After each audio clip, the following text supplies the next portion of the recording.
मैं हूं आबिद हुसैन शेख, आपका खैर मकदम है 4TV न्यूज़ कर्नाटक एक्सप्रेस में। अगर कांग्रेस ना होती तो इन्हें कोई कुत्ता भी ना पूछता। डीकेशी का सीएम इब्राहिम पर आक्रोश। जिनके हाथ चलते हैं उनको रोका जा सकता है, लेकिन जिनकी जबान चलती है उनको नहीं रोका जा सकता, कहा केपीसीसी अध्यक्ष डीके शिव कुमार ने। जिनको पार्टी छोड़ना है वो भले ही चले जाएं, लेकिन उनको ये याद होना चाहिए कि कांग्रेस ना होती तो इनको कोई कुत्ता भी ना पूछता। जेडीएस पर निशाना साधते हुए भी कहा कि बेटे को हमने सीएम बनाया था और इनके पिता को प्रधानमंत्री, लेकिन उन्होंने हमारे कामों को नाटक बताया है। जनता अच्छी तरह से जानती है कि हमने क्या किया है और क्या नहीं। भले ही 5 राज्यों में कांग्रेस की हार हुई हो, लेकिन हमें कोई फर्क नहीं पड़ता। जो पार्टी छोड़ रहे हैं उनको आगे पछताना पड़ेगा, कहा डीके शिव कुमार ने। यूक्रेन से लौटे मेडिकल छात्रों के लिए खुशखबरी दी प्रभाकर कोरे ने। यूक्रेन से लौटने वाले एमबीबीएस छात्रों को सरकार के निर्देश और नियमों के अनुसार कर्नाटका राज्य डीम्ड विश्वविद्यालयों में प्रवेश दिया जाएगा। अध्यक्ष प्रभाकर कोरे ने की घोषणा। यूक्रेन से लौटे विद्यार्थियों को फिक्र करने की जरूरत नहीं। भविष्य को लेकर चिंतित हुए छात्रों में नई उम्मीद जागी है। प्रभाकर कोरे ने कहा कि यूक्रेन में पढ़ रहे भारतीय मेडिकल छात्रों को राज्य के डीम्ड विश्वविद्यालयों में सरकार के निर्देशों और नियमों के अनुसार शिक्षा हासिल करने की अनुमति दी जाएगी। 23 बार चाकू से हमला कर पत्नी की हत्या करने की कोशिश। गदग शहर के अपूर्वा और एजाज ने 2018 में प्रेम विवाह किया था। उन दोनों का हाल ही में शादीशुदा जीवन में कुछ ठीक नहीं चल रहा था, लेकिन जब अपूर्वा गदग के लॉयन स्कूल के मैदान में अपने पड़ोसी लड़के के साथ स्कूटी सीख रही थी तो अचानक मैदान में आकर पति एजाज शुरूर ने शक की नज़र से देखकर 23 बार चाकू से घातक हमला किया अपनी पत्नी पर। अपने पत्नी की हत्या करने की कोशिश करने वाले आरोपी को 24 घंटे में गिरफ्तार किया है। गदग पुलिस ने घायल पत्नी को स्थानीय लोगों की मदद से जिम्स हॉस्पिटल में भर्ती करवा के इलाज किया जा रहा है, जिसकी हालत नाजुक बताई जा रही है।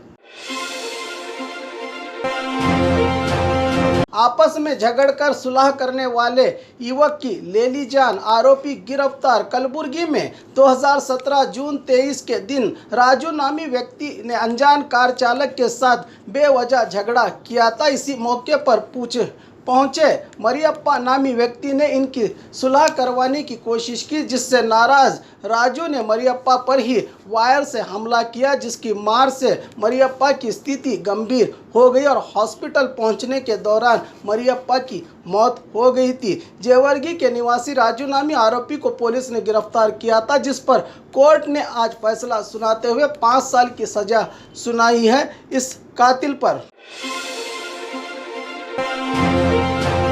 हिजाब और परीक्षा का कोई संबंध नहीं, बीसी नागेश। प्राथमिक और उन्नत शिक्षा मंत्री बीसी नागेश ने मीडिया से बात करते हुए कहा कि हिजाब और एग्जाम्स का कोई लेना देना नहीं। बहुत कम ऐसे बच्चे हैं जिन्होंने हिजाब विवाद के चक्कर में पढ़कर अपनी पढ़ाई छोड़ दी, लेकिन बहुत से बच्चे जिनको हिजाब से ज़्यादा अपने एजुकेशन की चिंता है, उन्होंने नियमों का पालन करके हिजाब उतार के परीक्षा दी है। अगर नियम हैं तो उसका पालन करना भी ज़रूरी है। मैं सभी बच्चों को यही संदेश देना चाहता हूं कि वह सब इन चक्करों में ना पड़े, नियमों का पालन करें और अपने पढ़ाई पर ध्यान दें। जो एग्ज़ाम्स नहीं देना चाहते उन्हें और भी मौके दिए जाएंगे, कहा बीसी नागेश ने।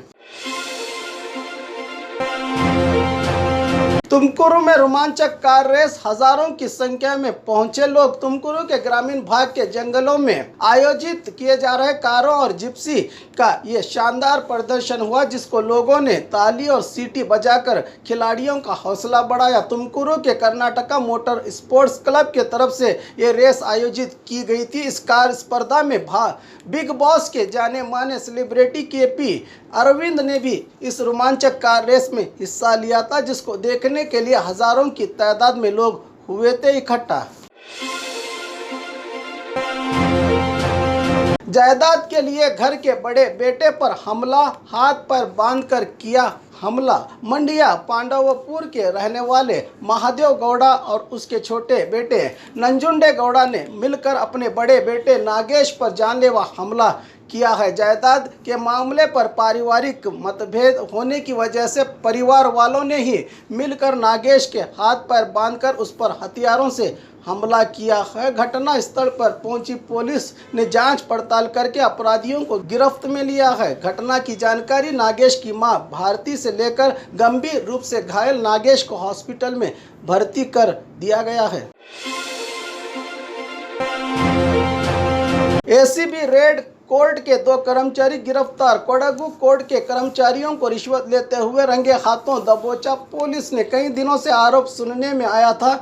नकली जेवरातों को गिरवी रखने के इल्जाम का कोर्ट में सामना कर रहे वसंत ने कोर्ट के कर्मचारियों की मदद लेने की कोशिश की, जिसकी वजह से कर्मचारियों ने वसंत से कहा कि इस मामले में सुलह करवाने के लिए 10,000 रुपयों की ज़रूरत होगी, जिसको देते समय कर्मचारियों को मौके पर ही रेड करके गिरफ्तार किया है एंटी करप्शन ब्यूरो ने। 21 दिन में पैसा डबल धोखा देने वाले 5 अंदर। बेंगलुरु के केजी हल्ली में टेलरिंग का दुकान चलाने वाले रंग सोमैया के पास निर्मला नामी महिला रोजाना आया करती थी। उसने रंग सोमैया से कहा कि उसके पहचान में कोई है जो पैसे डबल करके उनको 60 लाख रुपये देगा। इसके लिए उनको पहले 8 लाख रुपये देने होंगे। इनकी बातों में आकर रंग सोमैया राजी हो गया, जिसको कार में बिठाकर ले जाते समय पुलिस के भेष में आकर आरोपियों ने उनसे 8 लाख रुपए लेकर फरार हो गए थे। इस मामले में गिरफ्तार महिला निर्मला और उसका गैंग, जिसमें शामिल नटराजन, सदाशिव, शिवराज और दिलुबन नामी व्यक्तियों को गिरफ्तार किया है बेंगलुरु पुलिस ने। झूठे वादे करने वाले विधायक को घेरा। स्थानीय निवासियों ने कई वर्षों से झूठे वादे करके वोट लेने वाले शिरोल क्षेत्र रामन्ना लमानी विधायक की कार को बीच रास्ते में ही रोककर उनको घेर लिया। लोगों ने साथ ही कॉन्ट्रैक्टर को सख्त चेतावनी देकर कहा कि हम विधायक से बात करेंगे, तुम बीच में मत बोलना कहा। स्थानीय लोगों ने मुंदरगी तालुका शिरोल ग्राम के रास्तों की मरम्मत, ब्रिज का निर्माण और कई अभिवृद्धि कामों को करने के बारे में कई बार स्थानीय लोगों ने विधायक से निवेदन भी किया था, लेकिन इन सब बातों को अनदेखा और अनसुना करते नजर आए विधायक। तो अचानक लोगों ने विधायक को घेरकर क्लास लेते हुए पसीना निकाल दिया जनप्रतिनिधि का। जनता ने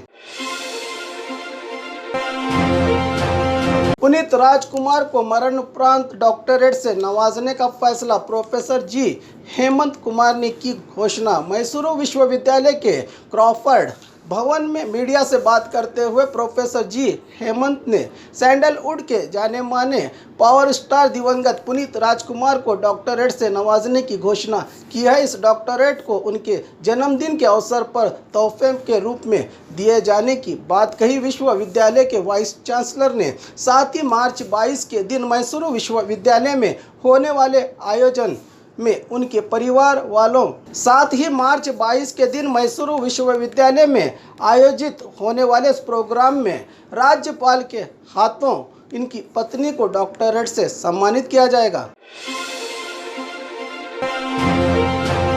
और खबरों के लिए देखते रहिए 4 टीवी न्यूज़ कर्नाटक एक्सप्रेस।